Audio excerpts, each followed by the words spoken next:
We're joined now by Husker Online Sean Callahan. We are every Wednesday. Sean, good morning. We found out from after the spring game, Nebraska went from 6 quarterbacks down to 3 with the loss in the portal of Casey Thompson, Logan Smothers, and Richard Torres. I guess we'll start with, we're not surprised about Smothers and Torres. Were you surprised when you heard Casey Thompson enter his name in the portal this weekend? Sure, I was a little surprised just because, the picture was painted that, he was coming back for a competition. But then when you take a couple steps back and kind of look at the landscape of college football, the Power 5 programs that may not like their quarterback situation. And, somebody like him has a high value. And, you look at Jeff Sims, and he was Matt Rule's guy that they brought in. He played for Jeff Collins, who coached for Matt Rule, who took over at Temple when Matt Rule left Temple for Baylor. So there was connections to Jeff Collins, who led Nebraska, to Jeff Sims, who came to Nebraska from Georgia Tech. He's clearly the guy that they brought in, and he fits what they want to do. Casey Thompson coming off shoulder surgery, he's there's questions about his durability. Can he run and do the things that they need to do? I mean, it all makes sense. But I think selfishly, if you're a Nebraska fan, you want to have all the guys here. You want to see quarterback competition. You want to have a quality backup.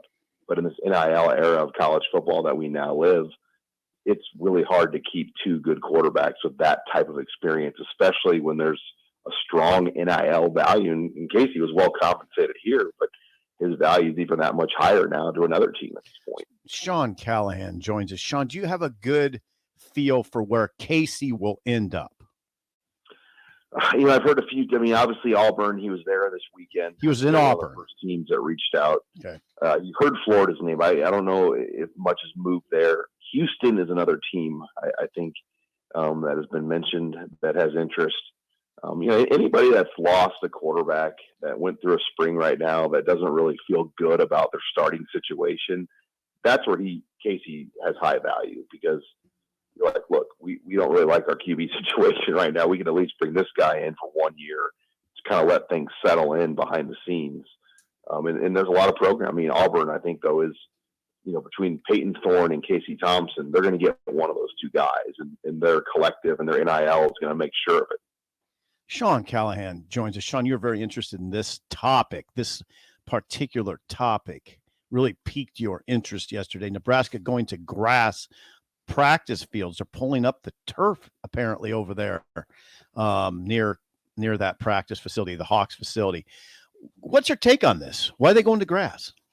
Well, they'll have the turf in the stadium still, and then they'll have the turf on the indoor. So they'll technically have access to 2 turf fields. But my read, just from talking to folks over there yesterday, Matt Rule is big on practicing on grass for injury prevention and, easier on guys' joints.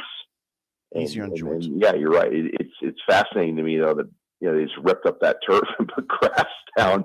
Because I always thought it was kind of, like, wow, it makes a lot of sense. They've got a grass practice field next to a grass field. Now they're going to have 2 grass fields side by side, then the indoor Hawks field. So they've got an adequate setup if they need to be on turf and then go in the stadium. And Matt Rule's the kind of guy that will probably practice in the stadium a lot, because he wants his players used to playing in the stadium. But that was really interesting, and it leads to the question, could someday Memorial Stadium go to grass? They just put that turf down a year ago. It's brand new turf. The turf shelf life is generally 7 years. Okay. In the stadium. I think we're on the 4th turf ever since 1999, when Nebraska was the first school in college football to go to field turf at that time. And what are the downsides to going to grass, Sean, in your opinion? Wet maintenance, cost, weather. It's significantly more expensive. That's why all the high schools around here, a lot of them have gone to turf. Because you don't have to fertilize it, you don't have to mow it, you don't have to line it. That's a lot of upkeep and maintenance. If you want your grass field to look at a high level, there's you think about, like, at a high school, how much work if you have a grass field. You can appreciate. You remember Mike Vedral-Sip? Yeah. Yes. You know, he's a real detail-oriented guy, father of Noah. He helped out at coaching at Wahoo Newman, and he didn't like how the maintenance people were taking care of the grass. It wasn't looking very good. And he on his own would maintain Wahoo Newman's grass field because it takes a lot of work. And you know, it will be interesting to see because Trev Alberts has hinted at it, but the cost is significant to maintain and upkeep it at a level like you would want it to be kept at Nebraska. Joined by Sean Callahan. Sean, back to the portal for a second. Ajay Allen also in portal at running back. You know, I'm curious, when it came to the fall, if he was still here, did you think he'd have a good chance to be the starting running back when all was said and done, if he was still here? It didn't have a great feel, guys. I mean, it's hard to get that scene early out in the spring where, you know, he was sent out of a practice and it was on all over, you know, all over the internet that week when it happened. And after that, we never really saw him practice. He was in a yellow jersey, green jersey, had a concussion or some sort of head injury that limited him. Then he came back late in the spring. But it just never had a feel. And AJ is a good player. We all can agree on that. And yeah, the timing of waiting all the way till Sunday, the final day to go into the portal was probably the most interesting part of it. But it just didn't have the right feel for whatever odd reason. And you know, he came to Nebraska obviously and got off to a great start. Broke his collarbone. And things, you know, just are where they are right now. And this is the new college football era we live in. You're just going to see guys doing this more and more every spring around the country. Yeah, this is an example of one, Sean, that you'd really like to know what the story is. Because, I mean, let's just be very clear here. They lost a good running back. I mean, they did. I'm not going to try to sugarcoat this one. They lost a good one. And because it doesn't break his collarbone. Right. And finishes with a strong season last year, which it looked like that's what was going to happen. Right. You know, who knows where he's at that point.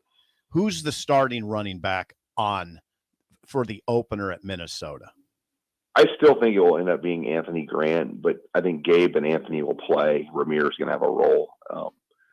Having a quarterback that can run and do things too is going to help those running backs out.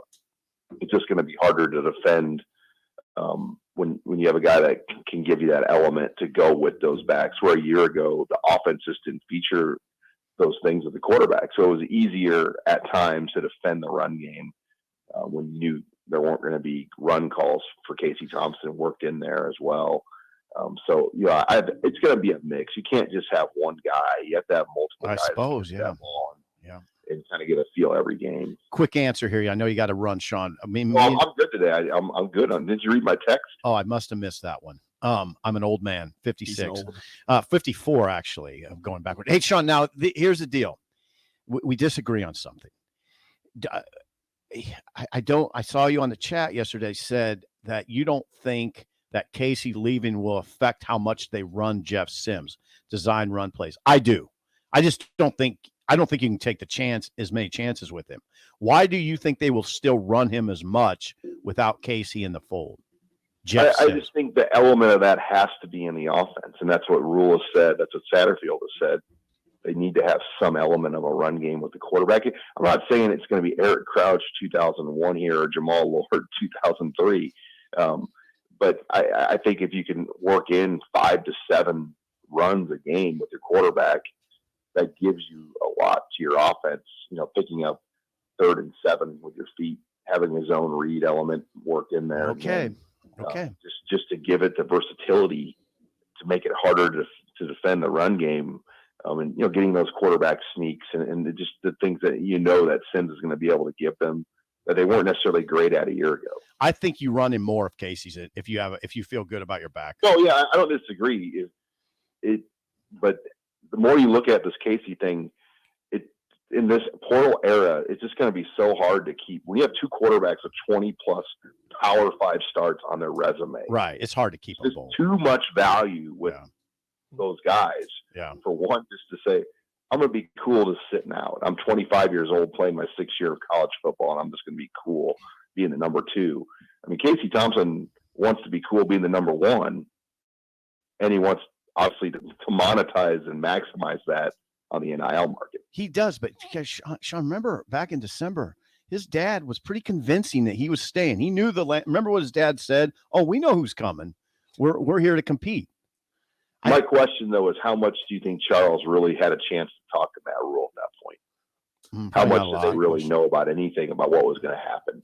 A lot has changed since December when that staff was out on the road every minute trying to get things set up. Right. And, we never heard from Casey. We never did because we don't hear from the only time we actually heard from him was at St. Michael's.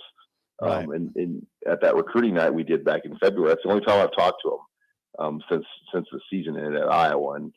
And he was optimistic that night as well. About competing and looking forward to that situation. You heard Jeff Sims say things like him and Casey had become good friends. But yeah, you really, other than that, we never heard a whole lot there because there wasn't anything because he wasn't practicing yet. Hear you. Sean, always good stuff. Thanks for the time. We'll chat with you again next week. Hey, thanks, guys.